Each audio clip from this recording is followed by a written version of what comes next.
क्या आप जानते हैं कि नक्शे से एक पूरा का पूरा गांव रातों रात गायब हो गया। लोग कहते हैं वो मर गए, लेकिन हकीकत ये है कि वो आज भी जिंदा है। बस उन्हें देखने के लिए आपको अपनी जान की बाजी लगानी होगी। चलिए ले चलती हूँ आपको इच्छापुर की उस चाय की दुकान पर, जहाँ आखिरी प्याली चाय खौफ के साथ पी जाती है। ये कहानी मैं तुम्हें अपनी जुबानी सुनाता हूँ।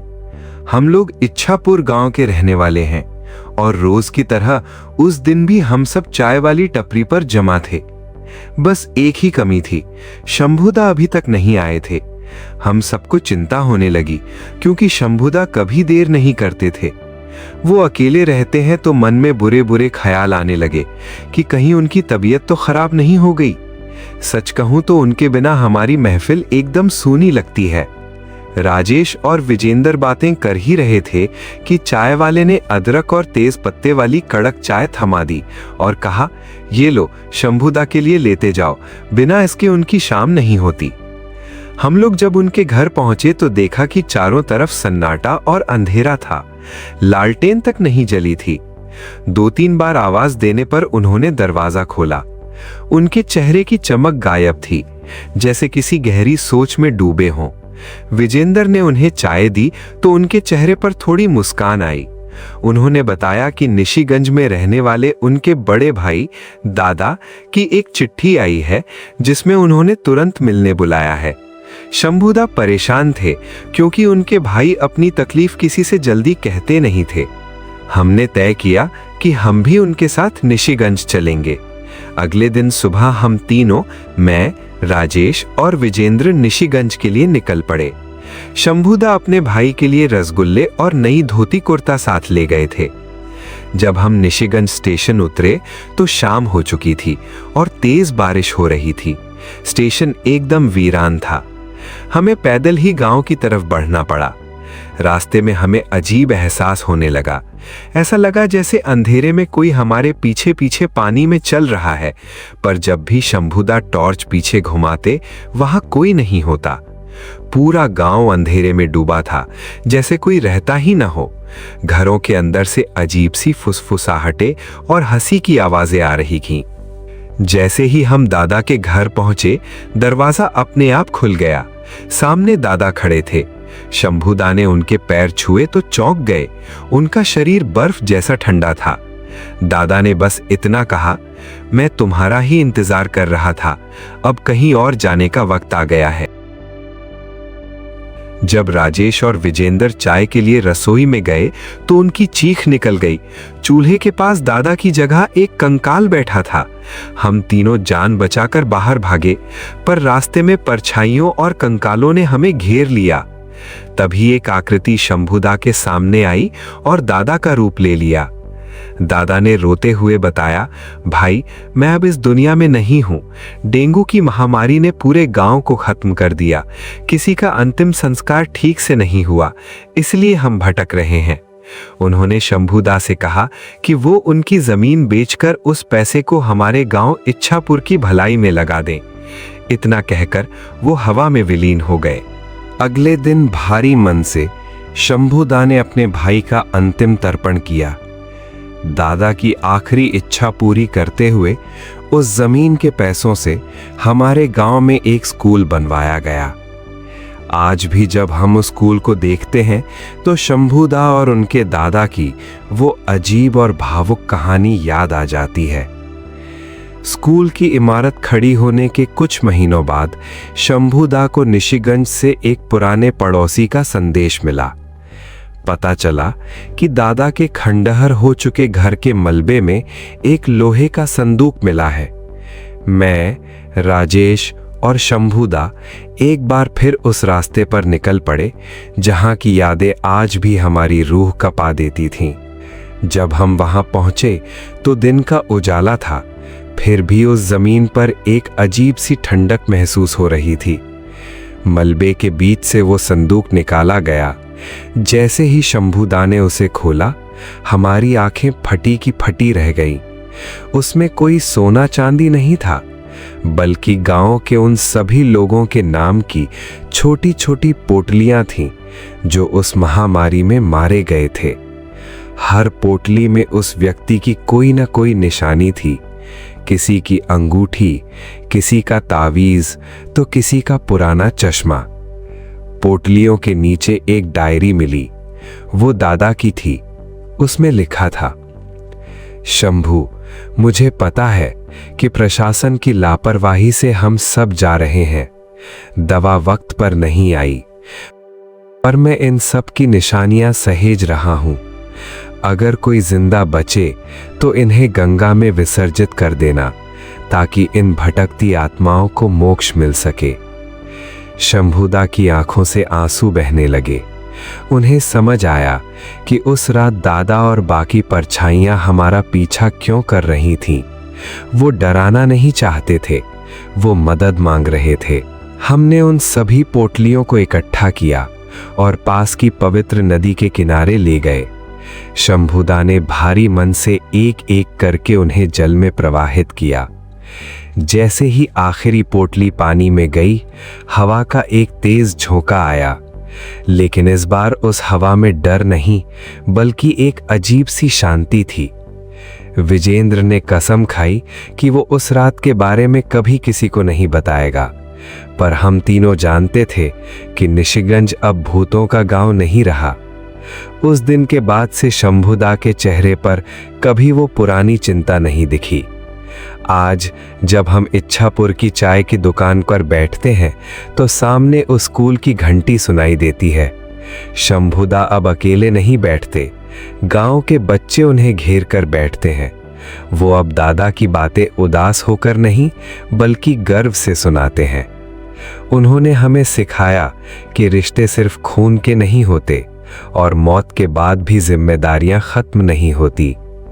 इच्छापुर का वो महिला विद्यालय आज सिर्फ ईंट पत्थर की दीवार नहीं, बल्कि उन हजारों अधूरी ख्वाहिशों की जीत है जो निशिगंज के अंधेरे में कहीं खो गई थी। एक रात शंभुदा मेरे घर भागते हुए आए। उनका चेहरा पीला पड़ा हुआ था।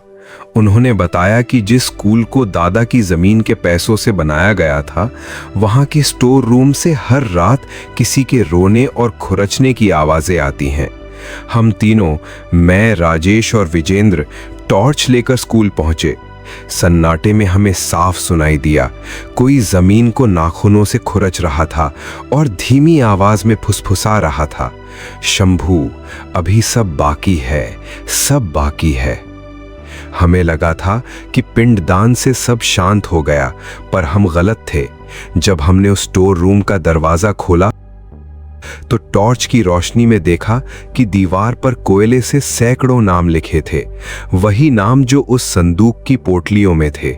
और सबसे डरावनी बात, उन नामों के नीचे शंभू का नाम भी लिखा हुआ था, जिसके आगे की तारीख आज की ही थी।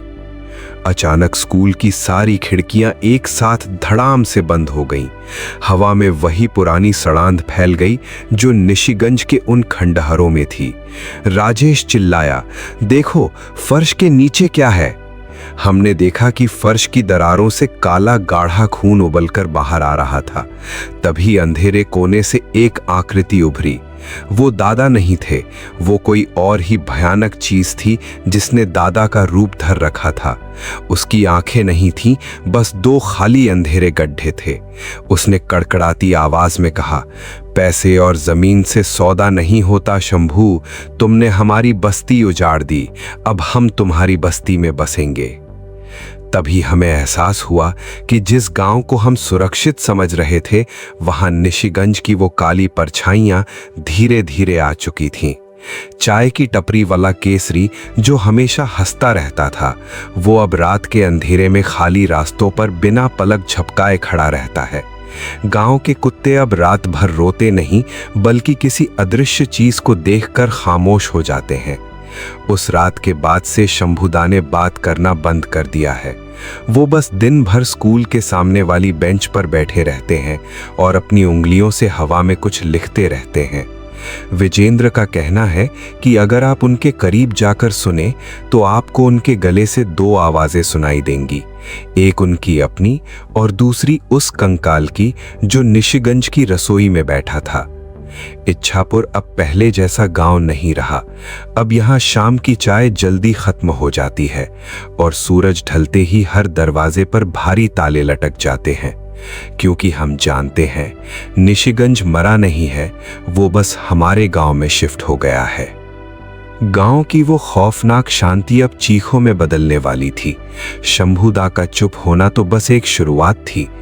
एक रात जब मैं, राजेश और विजेंद्र शंभूदा के घर के पास से गुजर रहे थे, हमने देखा कि उनके घर का दरवाजा आधा खुला है और अंदर से नीली रोशनी बाहर आ रही है। हम दबे पांव अंदर गए तो देखा शंभूदा बीच कमरे में बैठे थे, लेकिन उनके पैर जमीन पर नहीं थे। वो हवा में करीब 1 फुट ऊपर तैर रहे थे। उनके हाथ में वही पुरानी चिट्ठी थी जो दादा ने भेजी थी, पर अब उस चिट्ठी से स्याही नहीं बल्कि काला धुआं निकल रहा था। अचानक शंभूदा का सर 180 डिग्री पीछे की तरफ घूमा और उन्होंने हमारी तरफ देखा।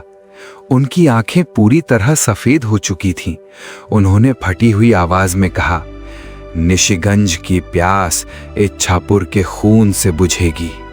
तभी गांव के मंदिर का घंटा जोर जोर से बजने लगा।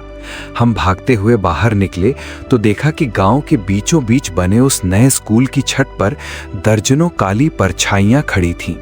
वो परछाइयां नहीं थीं, वो निशिगंज के उन मरे हुए लोगों के साए थे जो अब हाड़ मांस का शरीर ढूंढ रहे थे।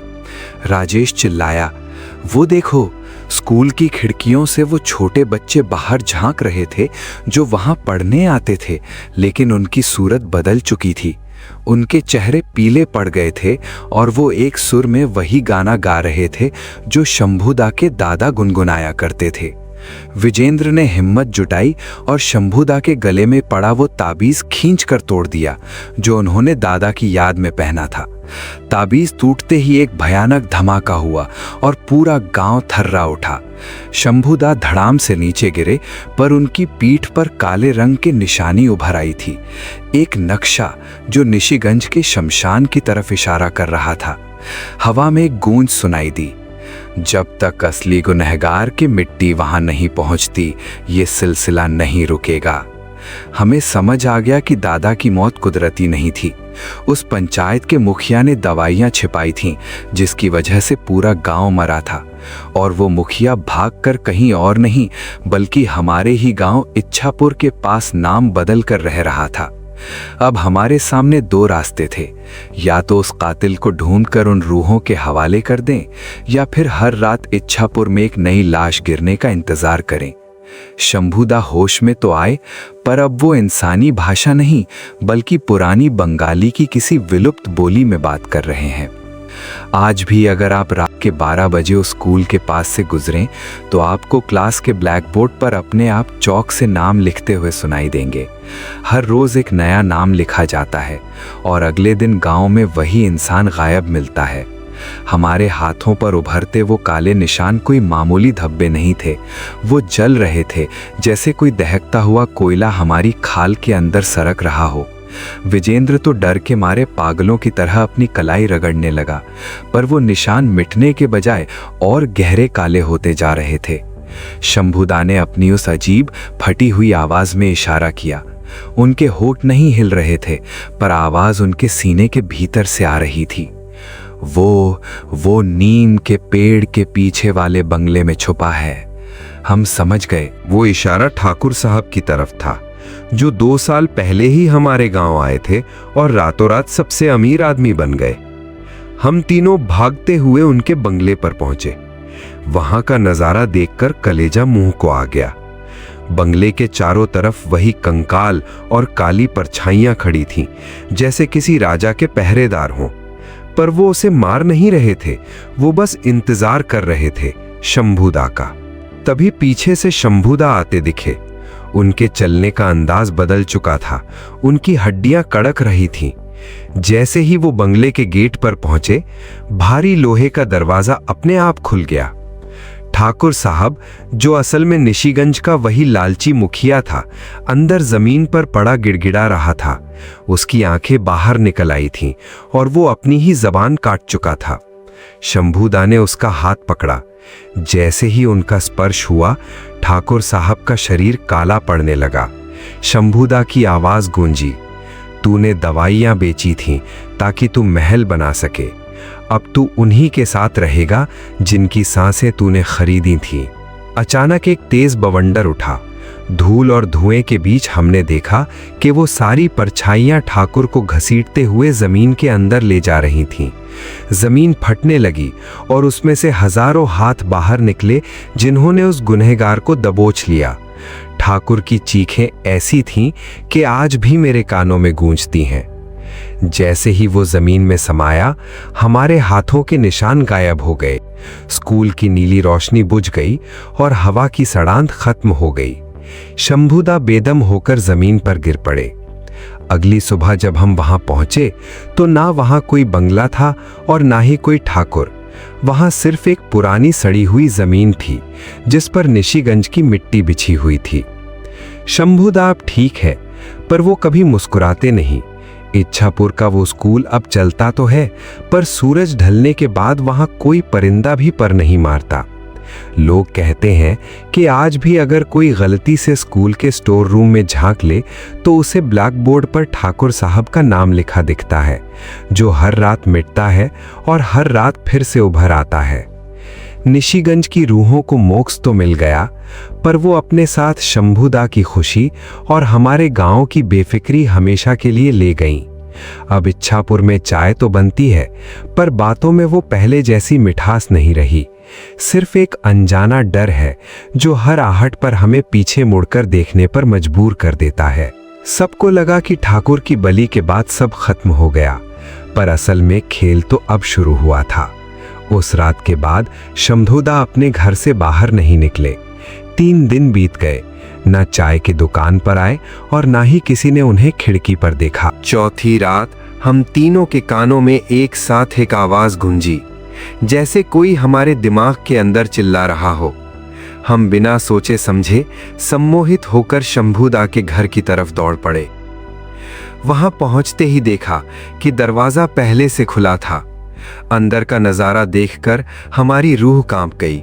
पूरा कमरा ताजी मिट्टी से भरा हुआ था, जैसे किसी ने पूरी कब्र ही कमरे के अंदर खोद दी हो।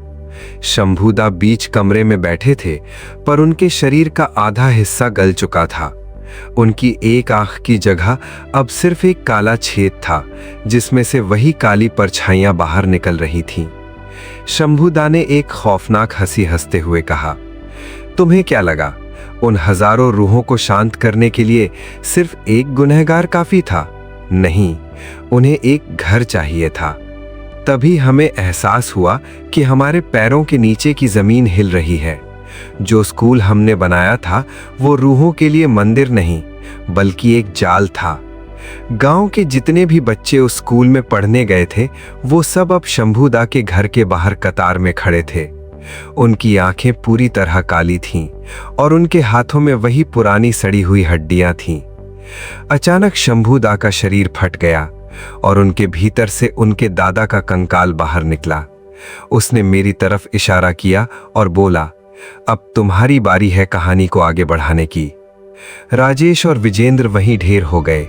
उनके शरीर पल भर में राख में बदल गए। मैं भागना चाहता था, पर मेरे पैर जमीन में धंस चुके थे। मैंने देखा कि पूरा इच्छापुर गांव धीरे धीरे धुंध में गायब हो रहा है और उसकी जगह निशिगंज के वो सड़े हुए खंडहर उभर रहे हैं। आज मैं ये कहानी लिख रहा हूं, पर कागज पर नहीं, बल्कि उसी स्कूल की दीवार पर, अपने ही खून से। अगर आप कभी इच्छापुर आने की सोचें तो नक्शा मत देखिएगा, क्योंकि वो गांव अब नक्शे पर नहीं है। अंधेरा होते ही यहाँ घंटियां बजती हैं और शंभूदा के कंकाल के साथ हम सब चाय की उस पुरानी टपरी पर बैठते हैं। फर्क बस इतना है कि अब हमारे प्यालों में चाय नहीं, बल्कि उन राहगीरों का खौफ होता है जो गलती से इस भटके हुए गांव की सीमा में कदम रख देते हैं। अगली बार जब आप कहीं अदरक वाली चाय की खुशबू सूंघें तो पीछे मुड़कर मत देखिएगा, शायद मैं ही आपके पीछे खड़ा अपना अगला हिस्सा मांग रहा हूं। दोस्तों, कहानी अच्छी लगी हो तो वीडियो को लाइक करें और ऐसी ही कहानियां डेली सुनने के लिए हमारे चैनल को सब्सक्राइब जरूर करें।